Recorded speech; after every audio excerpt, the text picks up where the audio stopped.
Noakhali DC সাহেব SP সাহেব সবাইকে বলা যায় নোয়াখালী কুমিল্লা না নোয়াখালী বিরাট চাই আরো জোরে জোরে সবাইকে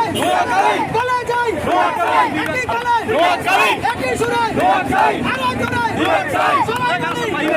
হাতে তালি জোরে বলি কাঁধে দিয়ে সবাই মিলে একই সুরে একই তালে সবাই মিলে আমরা সবাই নোয়াখালী বিরাট চাই নোয়াখালী জোরে সবাই বলি এই কোন দাবি আছে না এই কোন দাবি আরো জোরে আরো জোরে